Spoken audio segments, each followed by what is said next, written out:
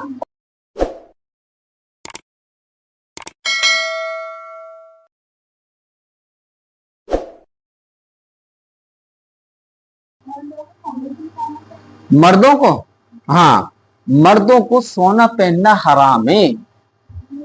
مردوں کو سونا پہننا حرام ہے, اور ایسا حرام ہے کہ اللہ کے رسول نے 2 موقع پر بالکل کلیئر طور پر کہا. ایک دن ایسا ہوا کہ آپ مسجد میں آئے, جو ممبر ہوتا ہے جس پہ کھڑے ہو کے خطبہ دیتے ہیں, تقریر کرتے ہیں, اس پہ کھڑے ہوئے, اور آپ کے ہاتھ میں ایک میں سونے کا ٹکڑا تھا, ایک میں ریشم تھا.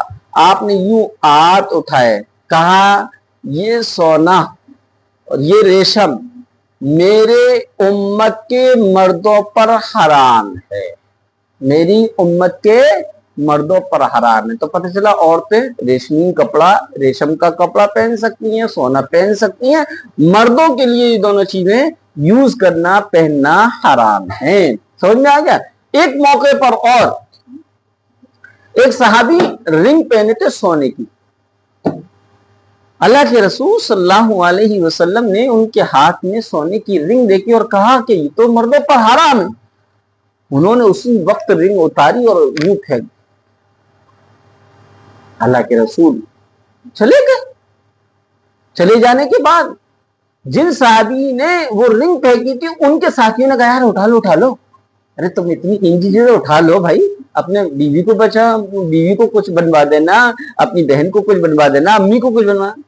ان صحابی کی غیرت ایمانی دیکھیے, جذبہ ایمانی دیکھیے. انہوں نے کہا کہ جس چیز کو اللہ کے رسول کے حکم پر اللہ کے رسول کے سامنے پھینکا ہو اس کو میں بعد میں نہیں اٹھا سکتا. اٹھایا نہیں, اتنا بڑا لاس کر لیا.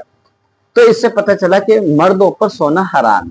لیکن ہماری رسمیں ایسی ہیں کہ شاید ہی کوئی انسان بچا ہوگا جو اس نے زندگی میں گناہ نہ کیا ہو سونا پہننے کا. الحمدللہ میں سے مجھے اللہ نے محفوظ رکھا, میں نے سونا نہیں پہنا. سویا تو ہوں لیکن سونا نہیں پہنا. اور ہماری رسموں میں کیا ہے, ہمارے ابا کی ہوئی ہوگی, آپ کے ابا کی ہوئی ہوگی, یہ جو ہے سونے کی انگوٹھی دے کر ہی یہ سمجھا جاتا ہے کہ اب رشتہ پکا ہوا. اس لیے آپ اگر اپنے خاندان میں بڑی ہیں, اللہ آپ کو بڑا بنائے, اور جہاں پر آپ کو کچھ کرنے کا موقع ملے وہاں پر آپ یہ کہہ دیجئے داماد کے لیے, رشتہ دار میں کسی لڑکے کے لیے یا کسی مرد کے لیے سونا لانا ہو, کہہ دیجیے یہ پیسے آپ کو ہدیہ ہے, آپ جو چاہیں لے آئیں. سونے کی رنگ چاہیں سونے کی رنگ لے آئیں, چین چاہیں چین لے آئیں, بریسلیٹ چاہیں تو بریسلیٹ لے آئیں. لیکن اگر آپ سنیں کہ بریسلیٹ, سونے کی رنگ اور سونے کا چین لے آئے تو آخرت میں بے چین ہو جائیں گے, کیونکہ یہ حرام ہے. سمجھ میں آ گیا. ہم لا نہیں سکتے, گناہ کبیرہ ہے. آپ پکڑ لیجئے یہ ہدیہ ہے,